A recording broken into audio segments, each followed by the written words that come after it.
qabsaa'otaa maqaa jedhu nama tokko gandatti hidhatanii basaastan immoo gadaan keessa sila dhume waa isin taatan waliin arge gaafa nama tokko irratti harkaanfii fudhanne warri kaan deebi'an akka kana naa ilaala.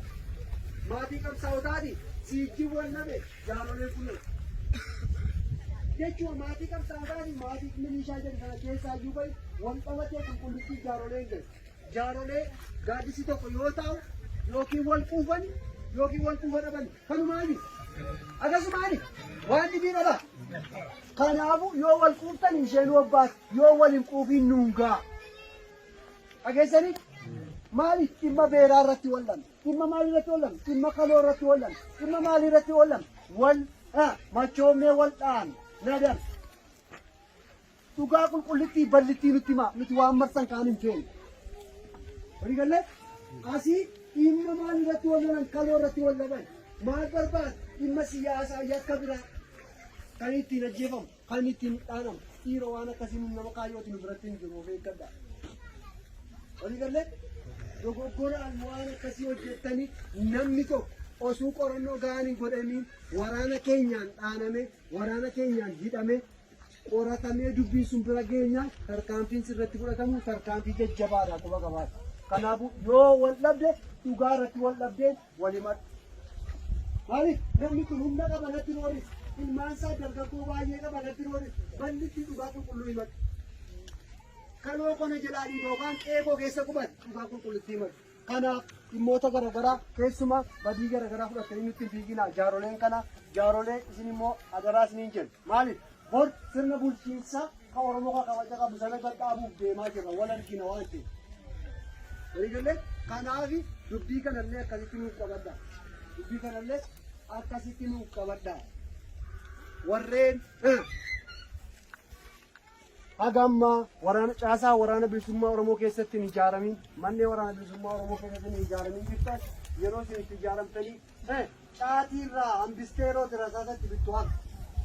Dhageesse caatii waggaa meeqa bitte waan tokko hin daraarrellee ati caatii baala hin baafne waan tokko illee gaanfallee hin baafne si maqaleessaa jira amma immoo rasaasa bilisummaatu siin keessumatti dargaggoo dhagaa jirtu yeroo dhageessa. Yeroo kun yeroo murteessaa yeroo seenaa dabe yeroo murteessaa yeroo inni caasaa keessa hin jirre caasaa keessa galtee hojjechuu qabdu hojii qabsoo yeroo murteessaa wal ijaara walitti dhiyaadha waraana bilisummaa Oromoo dubbisaati waan ta'uu malu waliin harka wal qabannee waan raafamaa jiru akka inni barbaadu osoo hin taane akka Oromoo mijatutti kuffisnaa jechuudha.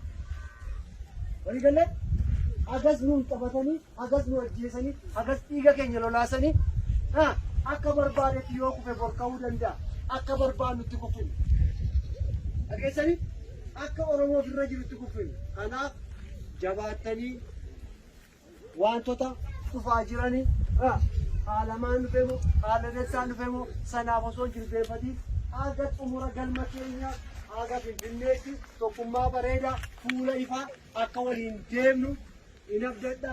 Kanaaf guddoo galatoomaa namoonni hedduun gaaffii qabaachuu dandeessan tarii amala kaleessaa waan jiruuf walbeekuu dandeessan gaaffii namoonni qabdan gaafachuu dandeessu.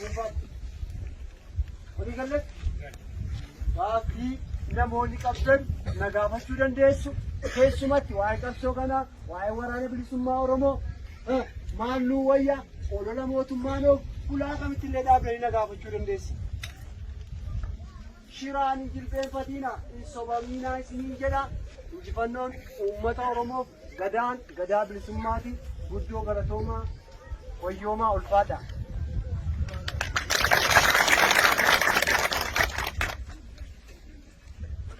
Obbaafanneera eebbifamaa nagaan galaa.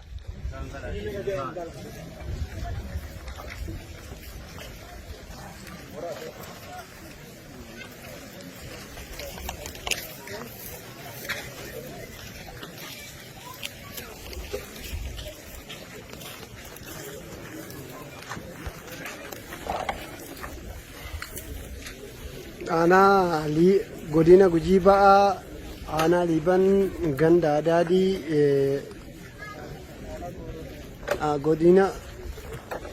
godina Gujii ba'aa aanaa Goorodoolaa ganda adaadii akkasumas waraanni bilisummaa Oromoo yeroo inni uummata barsiisuu fi miira uummataa tokkummaa inni qabu kana fakkaataa jechuudha. Gandi kuni ganda Adaadii jala jira jechuudha.